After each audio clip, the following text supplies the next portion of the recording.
UFC 300 is getting a bit ridiculous now. I felt like everyone online is talking about where's main event, where's main event. We just had Tom Aspinall, didn't we? Post a little bit of a cryptic story on there. So your take on that is what, Lynn? Because I've seen people take very different understandings of what Tom's actually saying there. So I saw on Tom Aspinall's story, he's booked flights to Las Vegas around the weekend of UFC 300, and he posted an Easter Island head, which we know is synonymous with the great fighter, the great Alex Pereira. And so to me, I mean, it's a tease, but I mean, like, it's a tease with, you know, pretty direct implications. I mean, like, if Michael Chandler posts an Irish flag and a whiskey bottle, we know what he's talking about. He's fighting Khabib. Yeah, exactly. Yeah. You see, it's sorry, man. I didn't mean to cut you across you. I was going to say, for me, I think that the fight isn't happening, but he wants it to. Because I feel if that was the powder keg, no way would the UFC let him lick it that way. There'd be a big announcement behind it. They wouldn't filter it slowly. So I feel that he's saying, I'm ready, I'm available. Alex not had a pad in a little while. Let's make it happen. Let's get the rumor mill going. Because you ever seen House of Cards? It's a funny analogy, but basically, when you release a rumor, sometimes you actually create the news. You create the reality. Yeah. So by putting that out there, well, actually, I didn't even think of that fight. And you think about it, you're like, yes, that's a good fight. I'd like to see that fight. And before you know it, it's getting booked for the main card. But I actually don't think it's actually booked at the moment, personally. I don't think that that's available right now. You know, that's such an interesting take that I didn't even think about. So a couple of things did stick out in my mind, which is like, does Tom Aspinall book his own flights, or does the UFC book those flights? Yeah, who books a flight? That's a good point, actually. Who is booking flights? Is he booking because he's going to watch 300? Is he booking to go and watch? And if so, that would be the greatest double bluff of all time. Double bluff, can you imagine? But obviously, there's the actual sort of like the logistics of the fight. Like, Alex Pereira's fought at middleweight, bro. You know what I mean? Tom Aspinall is a true heavyweight and the scary one and a quick one. You know, I can't help but think that, like, if that fight does go ahead, like, maybe a mismatch. But then on the flip side, the chance for what we've been talking about for the last 2 weeks, the first ever triple champ. C. But the thing here, though, I feel Alex Pereira needs to manage that move up to heavyweight very carefully, because it is the biggest weight class jump of any weight class that sits out there. And, you know, John Jones took 5 years off and he came back 240. People weren't in love with his physique. They thought he was like literally benching out 24/7. But it's almost like, you know, I wonder people who's done that, who's done a like heavyweight to heavyweight move successfully. I guess DC would be the perfect example of someone who's done that. But if I'm Alex Pereira, I mean, I'm taking like a year. I mean, here's the other problem, right? If you're the top of a 205-pound division, you want to move up to heavyweight. There's also a thing about you want to kind of stay active. You don't want to be up. You want to build up, yes, but you also don't want to be off on the shelf so much. So you almost want like a maybe top 10, top 15 heavyweight that's more around the 230 mark. That's a nice kind of in between like heavyweight to heavyweight as you're bulking up properly. I wouldn't want to go straight against Aspinall, even if he's a champ at 205. But the problem is, Liam, like, how do you manage that ego of, I'm the champ, why am I fighting guys in top 15? It just doesn't seem to happen. Are we missing something incredibly simple here? Are we missing the UFC driving a boatload of money up to Alex Pereira and saying, yeah, okay, this is a tough fight for you. Yeah, you might be 20, 30, 40 pounds underweight. But look, here's $2 million, $3 million, $4 million. We have you headlining the chance for the greatest moment in UFC 300, the chance for like arguably one of the greatest moments in combat sports, becoming triple champ, even though it's an interim, of course.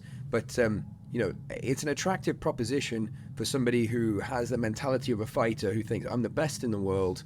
I on any given day, I could beat anybody in the world. And Alex Pereira is a big guy, man. You know what I mean? And you know, what Tom Aspinall's been doing most of the time, not all the time, but most of the time, is knocking guys out. You know, and that is Alex Pereira's wheelhouse. So, you know, money, opportunity. And I'm actually going to pull up the rankings now, to be fair, because I just want to look at who is in the top 15 and what the options are. Because the thing is, if you've got a Tom Aspinall fighting a guy at 205, Tom Aspinall's very aggressive on the feet. He's very, but also he's so much larger. And where's Alex Pereira's grappling at against a guy that isn't just 205? I mean, Ankalaev is another good example. Who's Dagestani 205.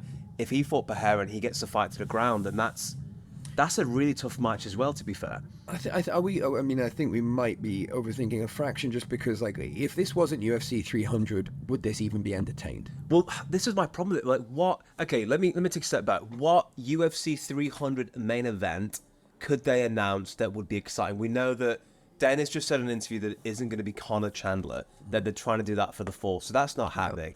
What possible fight could there be that warrants the hype? Bounce a couple. I think Leon versus Islam is one that could be there. You know, I don't think it would have the same prestige, but maybe Khamzat versus Leon. Maybe not. Alex versus Tom Aspinall. I think that's right up there. Pretty much anything with John Jones and anything with Conor. You have Conor versus, I don't know, you know, bag of potatoes. Yeah. You know, but he's confirmed not for the event. That they're telling me he can't be on there. So again, like you're you know, it's running fairly thin unless you do something super left field and you get a Brock Lesnar back or something, or maybe even, I don't know, bring CM Punk back. Or CM Punk, bring him. I like the way you're thinking about that. Yeah. But it's weird, people are talking about Izzy coming back for UFC 300, and I love Izzy, but it probably wouldn't have the same pop just because Izzy lost his last fight. Do you know what I mean? Mm-hmm. It's like it. And maybe we're just so spoiled. I mean, that's the state we're at, where like we've got an amazing card. I want more, but like just the reality is like or something, or if you can get Khabib back, which I know he won't. He made the promise, and he won't come back. He won't come back. But I feel they need to. I don't know why they've not announced it. That's what I don't actually understand. The fight's in April. We're now in February, 6 weeks out. I mean, like, why are they not announcing it? Is the deal just not done? Is there some weird thing going on in the background? The more time it goes on, the more suspicious I get about what's actually happening. If you're the manager for either of the fighters who are in the negotiations for that, every second that passes closer to the fight increases your leverage for negotiation. It does, definitely. You know, and the UFC are famously not happy about that sort of thing, right? I think if you're looking through Dana White's eyes, he's probably fairly stressed about this. Like, you know, the UFC is a victim of its own success. It really needs to come up with the goods, because at the end of the day, like, the UFC 300 could be the best pay-per-view buy that they could ever have if they get it right. I mean, we could be talking about an enormous windfall here. It is, but at the moment, how excited are you about UFC 300? UFC what? UFC, yeah, exactly. Like, it's not that I won't watch it. It's dope. But do you know when Volkanovski fought Islam the first time? There was just so much conversation, like to the point where we would stop after class and like talk about it and who's going to win. Or when he had like even Kamaru Usman versus Khamzat Chimaev, that was like, dude, that fight's fascinating. Yeah. And it don't have to be world champs, but it's like those matchups that get you like, dude, I have to talk about that. Like, I need to watch videos on it. I need to see breakdowns. I need to think about it. Like, I just don't think it's got one of those gold dust fights that, for me personally, get me that excited about it. What like out of that 10 range, 0 to 10, what if you had somebody like Sean Strickland versus Khamzat for the #1 contender? How would you feel about that? I'd feel... Or does it need to have a title on it? I think it would be... I don't think it needs a title on it. Obviously, they must have data that says if it has a title... Because they bring out interim belts like no man's business, right? So there must be data that says it increases PPVs.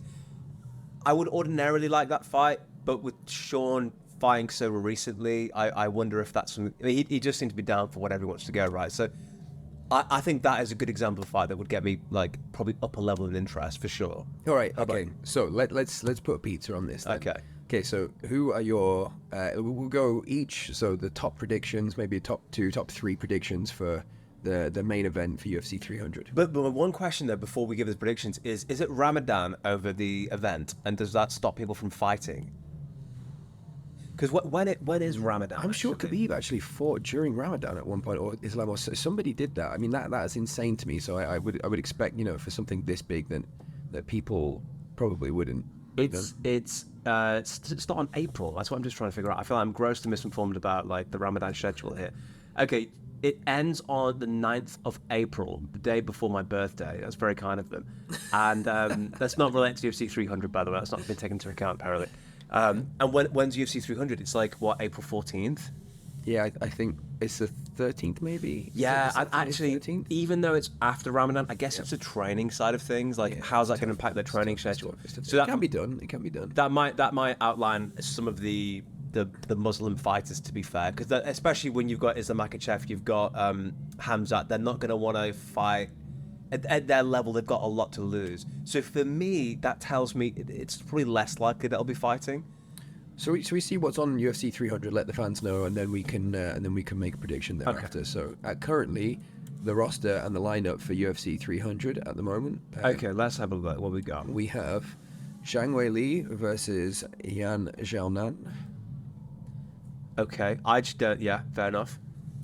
Okay, Justin Gaethje versus Max Holloway, certified banger. Fun fight. Yeah, absolutely guaranteed fireworks. Charles Oliveira versus Arman Sarukian, which is going to be an absolute like barn burner, and definitely going to be the one who gets the next title shot after that. You have to think, right? I would definitely. Charles has got that comeback fight coming on, and actually then you got Hiro Pasca versus Alexander Rakic. Banger.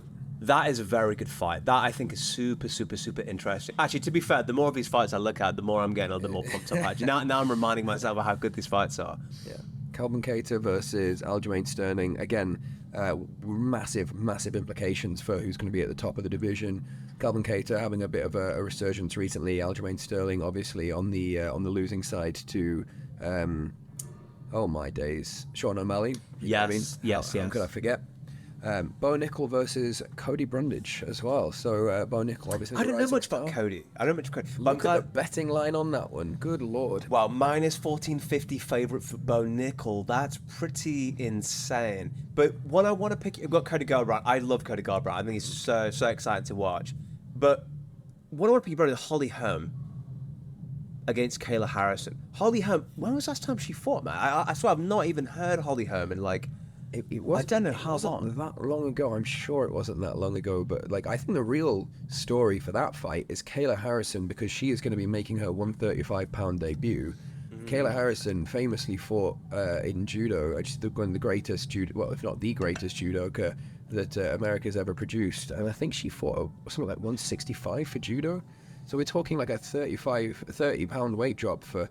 I don't know if she's going to be able to make weight for that, man. That's so tough. Like, yeah. I mean. Great fight, and obviously something that Holly's come out recently said if she's not going to be fighting for the belt, she doesn't want to be fighting at all, which is obviously a fighter's mindset. But I feel Holly Holm's got the name recognition of a Rousey, and some made the point that Kayla's a judoka, Holly's was famously beat Ronda Rousey, so they think that name recognition's part of the event.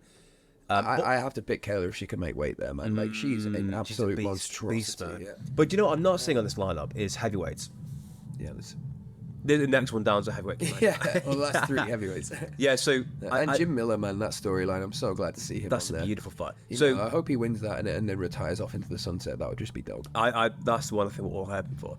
So, okay, gun to the head then, Liam. What's the fight you're expecting to see? I'm gonna take it. I'm gonna say Tom Aspinall versus Alex Pereira is the number one that I think is gonna drop in there. I think it's the only one in my mind that concretely has the hype, the momentum of the occasion. It's champ versus champ. Like, I mean, like, how does that not just sort of like get you so excited, man? How do you not just want to get up for that? I feel that's going to be a tough one to bet against. I think there's a 60% chance Tom Aspinall's actually fighting on the card. Okay.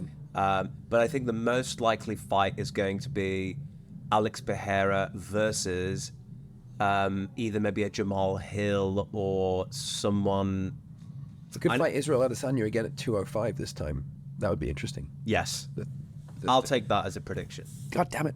Yeah. But a Tom Aspinall one is interesting. I think that's a really good prediction. Cool. Okay.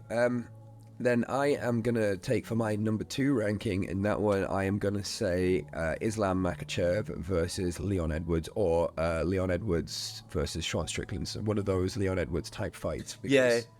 You know, I think Leon's is a rising star, and I think he's what Leon does incredibly well is he sort of absorbs the star power of the person that he fights against. He's like he does a good job for that. Ability, yeah, and he's so good, man. He's just so he's incredible. My I love his predictions. I'm gonna ruminate on my second one, but I definitely I need more data. I think Leon Edwards is definitely going to be in there for sure. It just sounds too good not to. And maybe also Sergey Pavlovich as well.